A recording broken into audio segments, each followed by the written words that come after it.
बिस्मिल्लाहिर्रहमानिर्रहीम। अस्सलाम वालेकुम।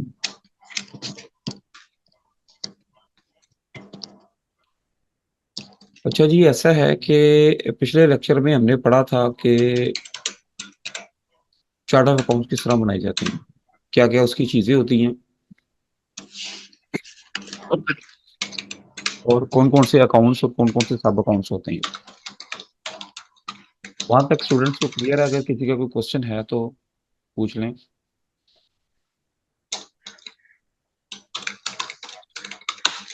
आज हम वही जो चार्ट ऑफ अकाउंट्स हैं उनको क्विक बुक में बनाएँगे।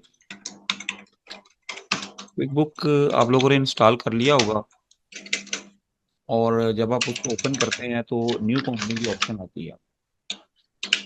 मैंने अपने सॉफ्टवेयर में पहले से 1-2 कंपनीज़ बनाई हुई हैं, इसलिए ये मुझे एक और विंडो दे रहा है। लेकिन ख़ैर आप अपनी सॉफ्टवेयर में क्रिएट ए न्यू कंपनी पे जाएँगे, तो ये इस तरह की एक विंडो खुल जाएगी।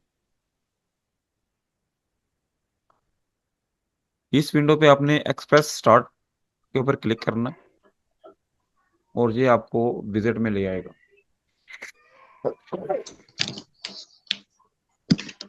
यहाँ पे आप अपनी कंपनी का नाम दें, जैसे कि ये रेड स्टेरिक आ रहा है। आप लोगों को पता होगा कि किसी भी सॉफ्टवेयर में काम करें, जिस फ़ील्ड के साथ रेड बटन बना होता है, रेड स्टार लगा होता है, इट मीन्स के उसमें वो फ़ील्ड कंपल्सरी है। बिज़नेस नेम दें, जो कोई आप समझते हैं। Home enterprises. इंडस्ट्री आप इसकी कोई-सी दे सकते हैं। हम इसको सिंपल लिखते हैं ट्रेडिंग। और बिज़नेस टाइप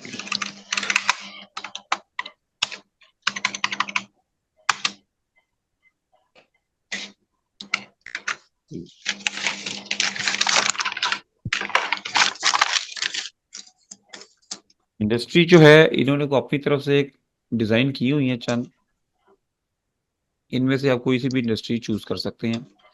लेकिन बेहतर होता है कि इसकी इंडस्ट्री आप ना लें, क्योंकि जब आप इसकी इंडस्ट्री लेते हैं ना तो वो अपने से बना-बनाया एक चार्ट ऑफ अकाउंट दे देता है। यार ये टाइपराइटर चल रहा है किसी का, किसका ये बंद करें टाइपराइटर को। इसके साथ लास्ट वन ऑप्शन आप ले लें अदर या नन की। हम कोई टाइप नहीं ले रहे, ओके करें। और बिज़नेस टाइप है, बिज़नेस टाइप में सोल प्रोप्राइटर है, पार्टनरशिप है, सिंगल मेंबर कॉर्पोरेशन वगैरह जो भी है, इसमें आप सोल प्रोप्राइटर ले लें और क्रिएट कंपनी पे क्लिक करें, ये आपकी कंपनी क्रिएट कर देगा।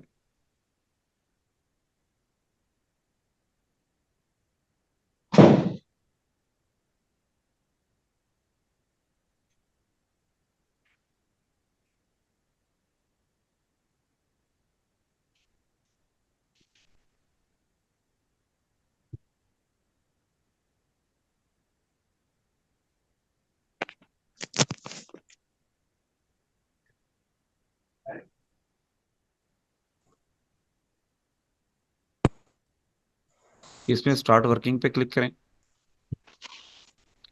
और ये आपको क्विक बुक की मेन विंडो खुल जाएगी।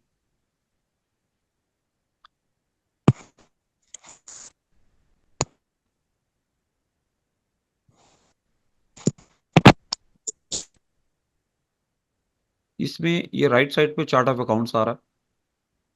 इसके अलावा इसकी कंट्रोल ए भी होती है शॉर्टकट की। चार्ट ऑफ अकाउंट्स पे क्लिक करें और इसकी ये विंडो खुल जाएगी।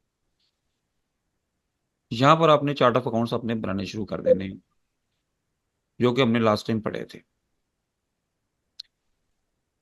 सबसे पहले कैश इन हैंड आएगा,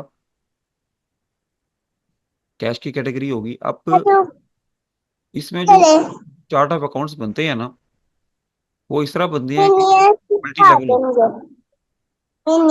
हैं। भाई इररिलेवेंट बातें बंद करें।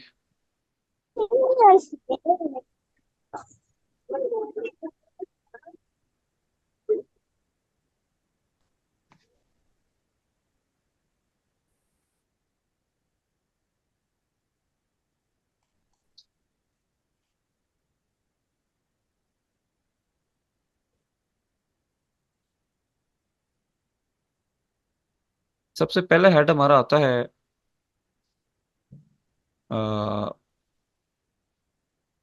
कैश का। हम अकाउंट पे जाएंगे और अकाउंट में न्यू करेंगे, ये हमारी विंडो खुल जाएगी। अच्छा, अब ऐसा है कि जो हमने कैटेगरीज हमने पढ़ी थी ना खुद से, जिसमें क्विक एसेट्स था, current assets, long term fix assets वगैरह, फिर current liabilities, long term liabilities, equity, drawings, income, expenses वगैरह, वो कैटेगरीज हमने पढ़ी थी जो कि हमारे अकाउंटिंग रूल्स के मुताबिक आती हैं। लेकिन यहाँ पर सॉफ्टवेयर ने, क्विक बुक ने अपने से कुछ कैटेगरीज बनाई हुई हैं, हमने उन्हीं में से चूज करनी है। क्योंकि ये कैटेगरीज उन्होंने बनाई हुई हैं जिस तरह उनको आसानी है, जिस तरह उन्होंने अकाउंट्स को मैनेज करना है। इसमें ये कैटेगरीज आ रही हैं, इनकम है जो कि आपकी सेल्स होती हैं, एक्सपेंस आपकी एक्सपेंसेस होते हैं। इसके बाद नीचे चंद कैटेगरीज और इन्होंने बनाई हैं जिसमें फिक्स एसेट्स हैं। फिक्स एसेट्स जो आपके लॉन्ग टर्म एसेट्स होते हैं, 1 साल से ज्यादा टाइम के लिए चलते हैं।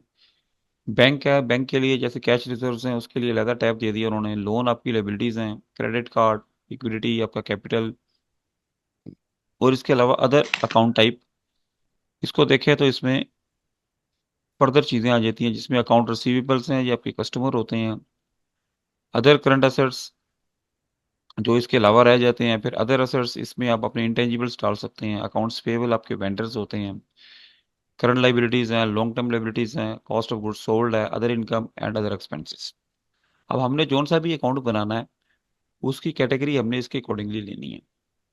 और हमने मेन कैटेगरी और सब कैटेगरी इस हिसाब से देनी है कि आपकी रिपोर्ट्स आपके जहन में रहें कि आपकी इनकम और बैलेंस शीट जिस हिसाब से रिफ्लेक्ट करेंगी।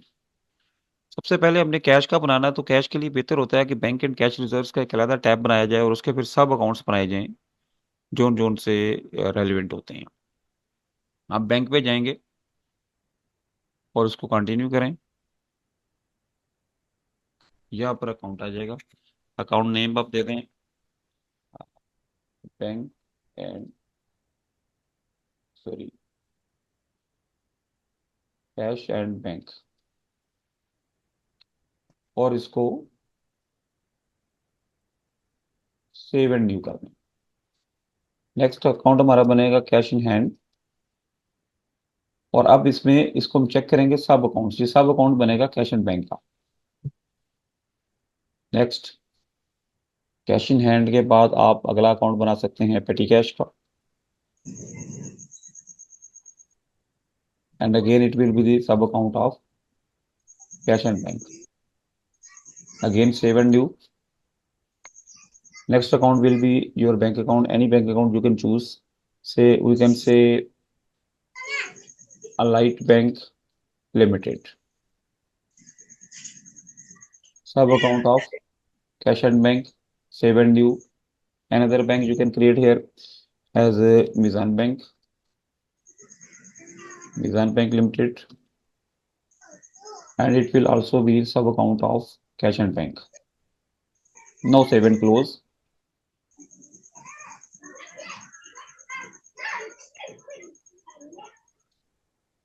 मेन विंडो पे आप चेक करें कि ये देखिए कैश एंड बैंक जो है एक मेन अकाउंट आ रहा है और आप इसके नीचे ये सब अकाउंट्स हमारे शो हो रहे हैं।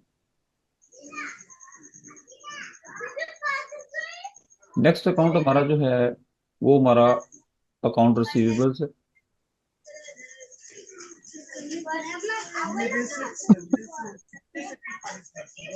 मेन अकाउंट में जाएंगे, न्यू करेंगे, और यहाँ पे हम इस कैटेगरी में अकाउंट रिसीवेबल, कंटिन्यू, और यहाँ पर आ जाएगा रिसीवेबल फ्रॉम कस्टमर।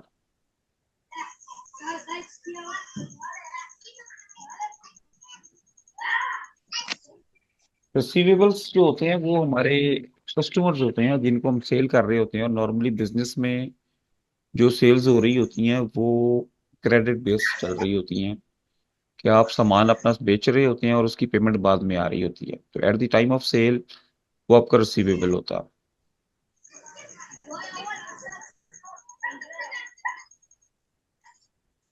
इसके बाद नेक्स्ट कैटेगरी हमारी जो थी, मार्केटेबल सिक्योरिटीज थी, लेकिन मार्केटेबल सिक्योरिटीज जो होती हैं, प्राइस बॉन्ड शेयर्स वगैरह, वो बिजनेस में कम इस्तेमाल होते हैं।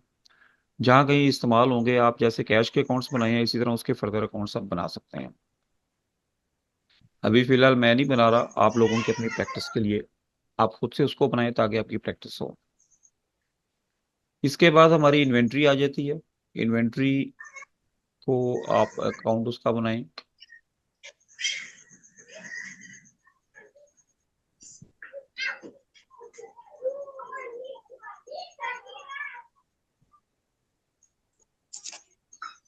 इन्वेंट्री का अलग टैब है, वहां से जाके इन्वेंट्री आइटम्स बनेगी, इन्वेंट्री इसमें नहीं है। इसके बाद हमारा आ जाता है विद होल्डिंग टैक्सेस।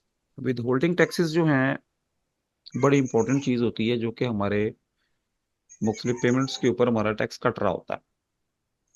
कोई एक्सप्लेन करेगा इसको कि ये क्या चीज होती है विद होल्डिंग टैक्सेस? किसी को आइडिया है इसका?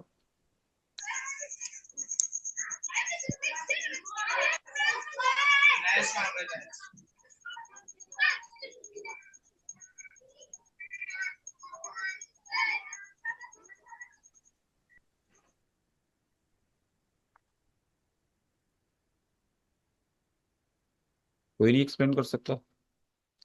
विद होल्डिंग टैक्सेस जो होते हैं आपके, ये आपके एडवांस टैक्सेस होते हैं। जैसे कि आपकी सप्लाईज के ऊपर 5.5% टैक्स है, आपने किसी को सप्लाई दी 1 लाख रुपए की, तो आपका कस्टमर आपको 94,500 पे करेगा, 5,500 रुपया पे नहीं करेगा। वो क्या करेगा कि 5,500 रुपये का टैक्स पे करेगा गवर्नमेंट को, और उसकी आपको टैक्स की स्लिप दे देगा कि जी ये आपके बिहाफ पे मैंने टैक्स पे किया। ये जो टैक्स होता है, ये हमारा गवर्नमेंट की तरफ एडवांस होता है। जब एडवांस होता है तो हम गवर्नमेंट से क्लेम कर सकते हैं। और वो हम क्लेम कब करते हैं? जब हम 1 साल के बाद अपनी इनकम टैक्स रिटर्न सबमिट करते हैं, तो उसमें हम लिखते हैं कि जी हमने पूरे साल में इतना प्रॉफिट कमाया, और इसके ऊपर हमारा जो टैक्स बनता था उसमें हम अकाउंट फॉर करते हैं कि जितने टैक्सेस हम ऑलरेडी पे कर चुके हैं। वो विद होल्डिंग टैक्सेस आपका अदर करंट एसेट होता है। अदर करंट एसेट की कैटेगरी में आप विद होल्डिंग टैक्सेस बना सकते हैं। इसको आप कह सकते हैं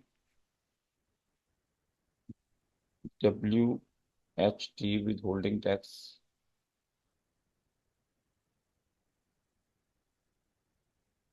US अंडर सेक्शन 153(1)A। फिर WHT अंडर सेक्शन 153(1)B। फिर और आपका विद होल्डिंग टैक्स होता है अंडर सेक्शन 153(1)C। मुख्तलिफ रेट्स होते हैं इसके, वो जो जो उसके रेट्स आएंगे उसके अकॉर्डिंगली बंदा उसको देख लेता है। इसके अलावा आपके और भी एडवांस टैक्सेस कट रहे होते हैं, लेकिन मेनली यही होते हैं बिजनेस में। और इसके अलावा 153, बिजनेस पेमेंट ज्यादातर 153 होता है। इसके अलावा इंपोर्ट के ऊपर होता है with holding tax under section 148। ये इंपोर्ट का होता है, इंपोर्ट के ऊपर आपका टैक्स कटता है। इसके अलावा आप कर सकते हैं with holding tax under section 236। 236 जो है, ये एक बहुत बड़ा सेक्शन है, इसमें काफी सारी चीजें आती हैं। और मेन आपके बिजली के और गैस के बिलों के ऊपर भी जो टैक्सेस कट रहे होते हैं, वो भी इसी के अंडर आते हैं। ये विद होल्डिंग टैक्सेस में हमने अदर करंट असेट्स में ये चीजें बना दी हैं। फिर इसके बाद जनाब हमारा आ जाता है एम्प्लॉई एडवांसेस का एक अकाउंट। एम्प्लॉइज आप हमारे होते हैं जो हमसे मुख्तलिफ टाइमों पे एडवांस वगैरह ले रहे होते हैं, उसका भी है कि अकाउंट आप बना सकते हैं। आप एक मेन अकाउंट बना लें अदर करंट असेट्स में, और उसको आप नाम दे दें employee advance. Employee advances save and new करेंगे। और अब आप इसमें मुख्तलिफ नाम रखते हैं, मिस्टर ABC एडवांस, और ये सब अकाउंट होगा एम्प्लॉय एडवांस का। ABC है, मिस्टर BCD कर दें, BCD एडवांस, ये भी सब अकाउंट होगा एम्प्लॉय एडवांसेस का, एंड सेव एंड क्लोज। ये हमारे अकाउंट्स बन गए। इसके बाद एडवांस रेंट होता है। अगर आपकी एक ही बिल्डिंग रेंट पे है तो उसका एक अकाउंट बन जाएगा, अगर दो तीन है तो एडवांस अकाउंट का, एडवांस रेंट का एक मेन अकाउंट बनाए और उसके नीचे अपने रेंट के हिसाब से मुख्तलिफ अकाउंट्स बना दें। फिर नीचे आपको furniture, equipment, factory machinery, vehicles, इन सारों के अकाउंट्स बनेंगे। ये अकाउंट्स जो हैं ये आप लोगों ने खुद से बनाने हैं, आप लोगों की प्रैक्टिस के लिए मैं छोड़ रहा हूँ। और जहाँ पे आप लोगों को इसमें प्रॉब्लम है वो आप फिर मुझे बताएं कि कहाँ पे इसको प्रॉब्लम आ रही है आपको।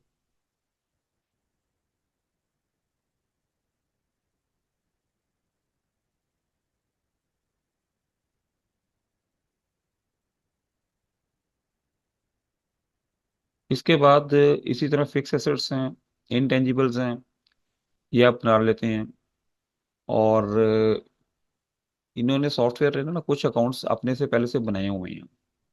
जैसे ये पेरोल एक्सपेंसेस है, पेरोल एक्सपेंसेस है, इसको हमने पढ़ा है सैलरी एक्सपेंस। आप इसको सैलरी एक्सपेंस करना है तो राइट क्लिक करके इसको एडिट कर दें और अकाउंट का नाम चेंज कर दें।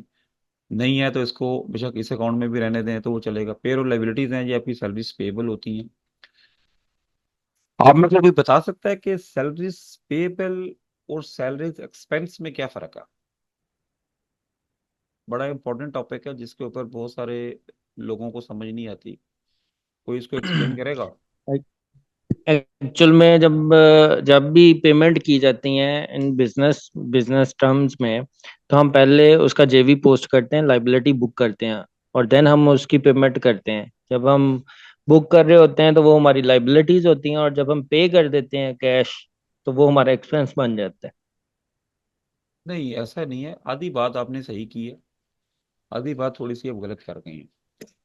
जो सैलरीज होती है ना ये एक्चुअली अक्रूवल बेस्ड सैलरी होती हैं। इसमें ऐसा होता है जैसे आज 21 तारीख है, 21 मई है, तो मई की सैलरीज तो एम्प्लॉयर को उसके ऊपर बर्डन तो पड़ रहा है ना, वो पेमेंट करता है बाद में। तो सैलरीज आने वाले हर दिन में आपकी लाइबिलिटीज बढ़ा रही होती हैं। हम इसको बुक करते हैं मंथ एंड के ऊपर। अब ये मई का महीना है तो हम 31 मई को एंट्री डालेंगे। हम सैलरीज एक्सपेंस को डेबिट करेंगे और सैलरीज पेबल क्रेडिट कर देंगे। हमेशा याद रखें कि सैलरी एक्सपेंस की जब भी एंट्री पड़ती है तो मंथ एंड की आखिरी डेट को पड़ती है। और वो एक ही एंट्री होती है कि जी सैलरी एक्सपेंस डेबिट और सैलरी पेएबल क्रेडिट। उसके बाद जब हम उसकी पेमेंट करते हैं, कुछ कंपनी 31 तारीख को ही पेमेंट कर देंगी। गवर्नमेंट सेक्टर में कई दफ़ा छुट्टियां आ रही हों तो एक दो दिन पहले भी पेमेंट कर देते हैं। प्राइवेट सेक्टर में बाद में करेंगे, कोई 1 जून को, कोई 2 3 4 5 6 जून को उसकी पेमेंट हो जाएगी। जब पेमेंट होगी उस वक्त लाइबिलिटी डेबिट होगी और कैश क्रेडिट होगा। एक्सपेंस तो हम 31 तारीख को बुक कर चुके हैं। एक्सपेंस पेमेंट के टाइम पे नहीं बुक होता, एक्सपेंस आपके लास्ट डेट को बुक हो जाता है। फिर आप ये देखें कि आपका एक एम्प्लाई है वो आपसे एडवांस ले लेता है। एक एम्प्लाई है जी, उसकी सैलरी है 50,000। वो कहता है कि जी मुझे 2 लाख रुपया चाहिए, आप मुझे 2 लाख रुपया दे दें, एडवांस दे दें, और 20,000 पर मंथ आप मेरी सैलरी में से काटते रहें। आज 21 तारीख है, 21 मई को हमने उसको 2 लाख रुपया दे दिया। और जब 31 मई आएगा तो हम क्या करेंगे कि उसकी सैलरी 50,000 है, उसमें से 20,000 रुपया काट लेंगे और 30,000 रुपया उसको दे देंगे। लेकिन इट डज नॉट मीन कि आज हमने 2 लाख दिया है और 31 को 30,000 दिया है तो हमारा एक्सपेंस 2,30,000 है। इसको हम इस तरह रिकॉर्ड करेंगे कि आज अगर हमने 2 लाख रुपया दे दिया तो हम उसको एडवांस डालेंगे। इम्प्लाई जो भी उसका नाम है, इम्प्लाई डेबिट हो जाएगा 2 लाख रुपए से और कैश हमारा क्रेडिट हो जाएगा आज की डेट में। जब 31 तारीख आएगी तो एक्सपेंस हमने 50,000 का ही रिकॉर्ड करना है। हमने उसमें क्या लिखना है कि जी सैलरी एक्सपेंस 50,000। क्रेडिट जब करेंगे तो उसका एडवांस अकाउंट 20,000 से क्रेडिट हो जाएगा और लाइबिलिटी हमारी 30, सॉरी, उसका एडवांस अकाउंट 20,000 से क्रेडिट होगा और हमारी लायबिलिटी 30,000 से क्रेडिट होगी। तो सैलरीज के मामले में हमेशा याद रखें, जब भी एंट्री पड़ेगी मंथ एंड के ऊपर एक्सपेंस रिकॉर्ड होता है, एक्सपेंस डेबिट और लायबिलिटी क्रेडिट। और सैलरी की पेमेंट आपने जब भी करनी है, आपने मंथ खत्म होने से पहले कर दी या बाद में की या आखिरी डेट को की, जब कभी भी किया लायबिलिटी डेबिट होगी, एक्सपेंस डेबिट नहीं होगा, लायबिलिटी डेबिट होगी, कैश क्रेडिट होगा जब उसकी पेमेंट हो रही है। ये चीज ध्यान में रखिएगा हमेशा। इसी तरह जो आपके बिल होते हैं, यूटिलिटी बिल्स होते हैं, अब बिजली का बिल है, मई के महीने का बिल है, आपको आ जाता है वो 5-6 जून को, आप उसको पे नहीं करते, वो और इकट्ठा होता रहता है, जुलाई में वो 2 महीने का इकट्ठा होके आ जाता है, आप जुलाई में उसको पे कर देते हैं। तो जुलाई में जो आप 1 लाख रुपए बिजली का बिल पे कर रहे हैं, डज नॉट मीन कि जुलाई का एक्सपेंस 2 लाख रुपया। वो ऐसा है कि आप उसको अक्रूवल बेस चलेंगे। आपको बिल आ गया 6 जून को, तो आप 31 मई को एंड पे जाके डेट डाल उसका अज्यूम कर रहे हैं कि जी 50,000 का बिल आया था, तो हम उसकी एंट्री डाल देंगे कि जी हमारा इलेक्ट्रिसिटी बिल डेबिट हो गया 50,000 से और बिल पेबल क्रेडिट हो गया, लायबिलिटी हमारी क्रिएट हो गई। नेक्स्ट मंथ फिर बिल आया, डबल होके आ गया उस महीने की, फिर लायबिलिटी हम डालेंगे, लायबिलिटी अकाउंट ज्यादा 2 महीने का क्रेडिट हो जाएगा। और जब उसकी पेमेंट करेंगे उस वक्त लायबिलिटी डेबिट होगी और पेमेंट क्रेडिट होगी। तो सैलरीज और यूटिलिटी बिल्स, इन दोनों के केस में आपने जब भी पेमेंट करनी है लायबिलिटी को डेबिट करना है, और मंथ एंड के ऊपर आपने एक्सपेंस को डेबिट करके लायबिलिटी जो है उसको एक्नॉलेज कर लेना। ये हमेशा हम करेंगे सैलरीज पेबल और यूटिलिटीज पेबल के अकाउंट में। अच्छा जी, जो हमने फिक्स एसेट्स थे, फिक्स एसेट्स में हमने एक चीज पढ़ी थी, अकामुलेटेड डेप्रिसिएशन। जैसे फर्नीचर एंड फिक्सचर था, आप में से किसी ने कहा था कि ये कंटीजेंट एसेट्स आपने इसमें नहीं शो किए, या किसी ने क्वेश्चन किया था कि ये डेप्रिसिएशन इसके साथ क्यों आपने शो किया हुआ है। डेप्रिसिएशन, अकोमुलेटेड डेप्रिसिएशन और डेप्रिसिएशन एक्सपेंस, इसके बारे में कोई एक्सप्लेन करेगा कि ये क्या फर्क होता है, इनमें क्या चीज है ये?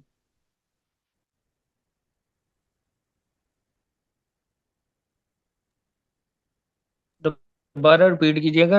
एक एक डेप्रिसिएशन, एक डेप्रिसिएशन एक्सपेंस होता है, एक कॉमुलर डेप्रिस डेप्रिसिएशन जी। एक डेप्रिसिएशन एक्सपेंस होता है और एक अकोमुलेटेड डेप्रिसिएशन होता है। इनमें कोई फर्क एक्सप्लेन बताइएगा, क्या फर्क होता है?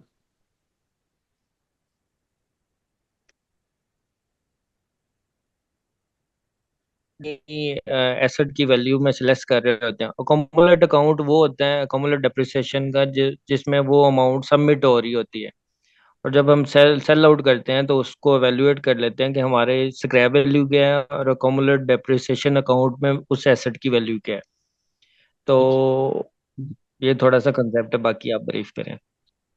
ये ऐसा होता है कि डेप्रिसिएशन एक्सपेंस जो होता है ना, वो हमारा एक्सपेंस होता है, हमारे फिक्स एसेट्स का वियर एंड टीयर होता है। और अकामुलेटेड डेप्रिसिएशन जो है ना, वो अकामुलेट जैसे कि मतलब इकट्ठा होना, वो नाम से है। ये जो ही कोई हम एसेट लेते हैं, सेठ हमने एक फर्नीचर लिया, तो जो ही फर्नीचर का अकाउंट बनेगा, साथ ही उसका अकामुलेटेड डेप्रिसिएशन का अकाउंट बन जाएगा। ये उस एसेट का कंट्रा अकाउंट होता है जिसका क्रेडिट बैलेंस होता है और उसके वो उलट चल रहा होता है। आपने एसेट लिया 1 लाख रुपए का, आपने 1 लाख रुपए से एसेट डेबिट किया और बैंक अकाउंट क्रेडिट कर दिया। उस अकाउंट ने, एसेट के अकाउंट ने दोबारा डेबिट नहीं होना अनलेस कि आप उसमें कोई कैपिटल चेंजेस करें, या वो क्रेडिट होगा तब होगा जब आप उसको सेल करेंगे। बाकी जब तक वो एसेट आपके पास रहेगा, 1 साल, 2 साल, 10 साल, 20 साल, 50 साल, आप हर साल डेप्रिसिएशन एक्सपेंस को डेबिट करेंगे और अकामुलेटेड डेप्रिसिएशन को क्रेडिट करेंगे, एसेट को क्रेडिट नहीं करेंगे। ये इसमें फर्क होता है, अकामुलेटेड डेप्रिसिएशन क्रेडिट होता रहेगा और अकामुलेटेड डेप्रिसिएशन अकाउंट का बैलेंस उस एसेट के बैलेंस से ज्यादा नहीं जाता। यानी आपने 1 लाख रुपए का एक एसेट लिया, तो उसका डेप्रिसिएशन डेप्रिसिएट कर करके ईयर 1, ईयर 2, ईयर 3 उसका 1 लाख से ऊपर बैलेंस नहीं जाएगा। अगर डेप्रिसिएट कर करके उसकी वैल्यू भी 1 लाख चली गई है तो फिर खत्म, फिर फर्दर हम उसको डेप्रिसिएट नहीं करेंगे अगले सालों में। तो ये आपने उसके साथ ही बनाना है, उस एसेट के साथ। इसके बाद फिर हमारे गुडविल, कॉपीराइट्स वगैरह, सैलरीज, लॉन्ग टर्म डिबेंचर्स आ गए। फिर हमारा शेयर कैपिटल होता है। कैपिटल जो है वो रकम होती है जो ओनर खुद से इन्वेस्ट कर रहा होता है। ये ओनर ड्रा और ओनर इक्विटी इन्होंने खुद से अकाउंट दिया हुआ है। किसी बिजनेस में दो पार्टनर हैं, तीन है, चार हैं, उनके आप उतने ज्यादा अकाउंट बना सकते हैं। ओनर, ये ध्यान में रखें कि ओनर अपने जाती इस्तेमाल के लिए बिजनेस से जो रकम निकाल रहा होता है वो एक्सपेंस नहीं होता बिजनेस का। वो उसकी ड्राइंग्स होती हैं जो डायरेक्ट उसके कैपिटल को हिट करती हैं। ये आपने कभी भी प्रॉफिट एंड लॉस में उसकी ड्राइंग्स नहीं डालनी, ये अलग हेड होता है। और इसके बाद इनकम है, सेल्स और कॉस्ट ऑफ सेल, वो भी कैटेगरीज उन्होंने दी हैं, उसके अकॉर्डिंगली आपने अकाउंट्स बनाने हैं। और पांचवी हमारी कैटेगरी एक्सपेंस की थी, admin expense, selling expense, financial और जनरल एक्सपेंसेस। आप इसके यहाँ पर अकाउंट बना लें, मेन अकाउंट्स, ये एक्सपेंस में जाएंगे, इसको कंटिन्यू करें। और यहाँ पे अब हम बनाते हैं एडमिनिस्ट्रेटिव एक्सपेंस।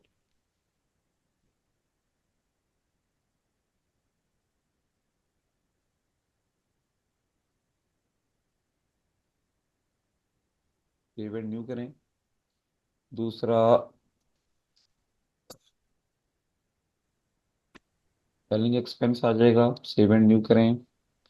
तीसरा फाइनेंशियल आ जाएगा, जो फाइनेंस से रिलेटेड होते हैं।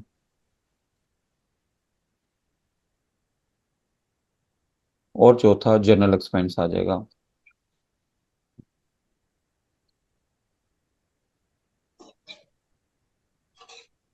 आ, इधर ये मेन अकाउंट में आ रहे हैं, ये नीचे आ रही, सेलिंग, जर्नल, फाइनेंशियल, एडमिन। और फर्दर इनके जो थे रेंट, सैलरीज, यूटिलिटीज, ये आपने इनके सब अकाउंट्स करके बनाने हैं। चंद अकाउंट्स मैंने बनाए हैं, बाकी अकाउंट्स आप लोगों के लिए मैं खुद छोड़ रहा हूँ। आपने खुद से बनाने हैं अपनी प्रैक्टिस के लिए। आप बनाएं, गलत बनते हैं गलत बनाएं, कोई मसला नहीं है, कल हम उसको ठीक कर लेंगे जहां जहां पे गलत होंगे। ये आपकी बेसिस है। आपने proper chart of account create कर लिया तो आगे कोई ज्यादा काम नहीं है। आगे तो सिंपल आपने जर्नल्स में एंट्रियां डालते जाना और रिपोर्ट्स बनती चली जानी है। इस अकाउंट्स को आप बनाएं, और जो इनमें गलतियां होंगी वो हम कल डिस्कस करेंगे, और उसके बाद फिर आगे हम असाइनमेंट्स को स्टार्ट कर देंगे इंशाल्लाह। आज के लिए किसी का कोई क्वेश्चन हो तो वो आप बताएं।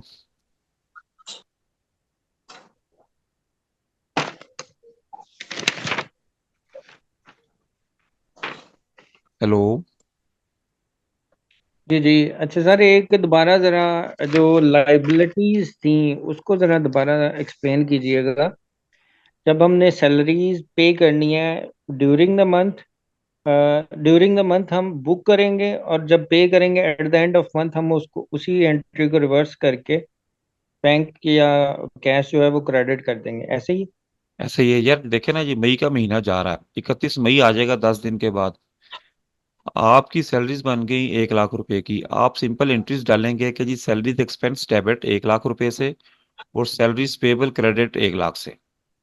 ठीक है। अब ये आपकी ठीक है। बिजनेस के ओनर के ऊपर है, वो पेमेंट कब करता है। वो आपको 1 जून को पेमेंट कर दे, 2 जून को, 3 जून को, 4 जून को, मे भी वो किस्तों में करे। किसी किसी दिन उसने 40,000 रुपये दे दिया, किसी दिन 45,000 दे दिया, किसी दिन 15,000 दे दिया। जब भी पेमेंट हो रही है उस वक्त सैलरी पेबल डेबिट हो जाएगा और बैंक क्रेडिट हो जाएगा। हम्म। सिंपल। ठीक है, ठीक है, ठीक है।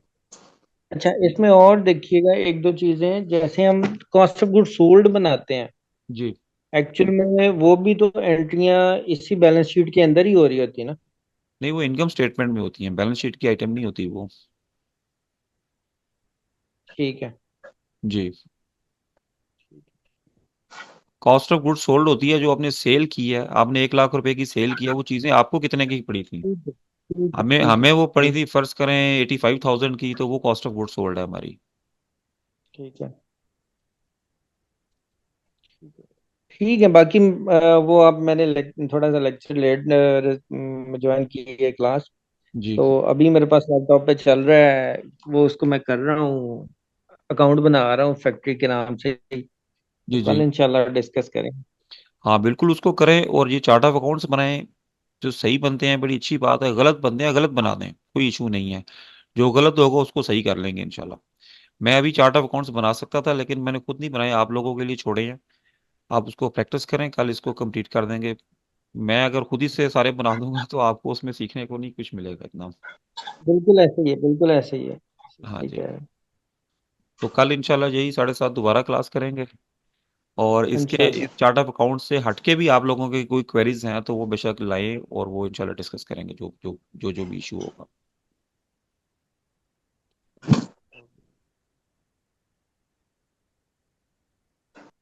ठीक हो गया जी। ठीक है, ठीक। ठीक हो गई, तो फिर मैं क्लास खत्म करूंगा आज की। ओके, अल्लाह चलो हाफिज। ठीक है। जी ठीक। इंशाल्लाह, थैंक जी यू ठीक, सर। थैंक। कल तक इंशाल्लाह अल्लाह ताला खैर करे। जी जरूर इंशाल्लाह। थैंक यू, अल्लाह हाफिज। ओके, अल्लाह हाफ़िज़।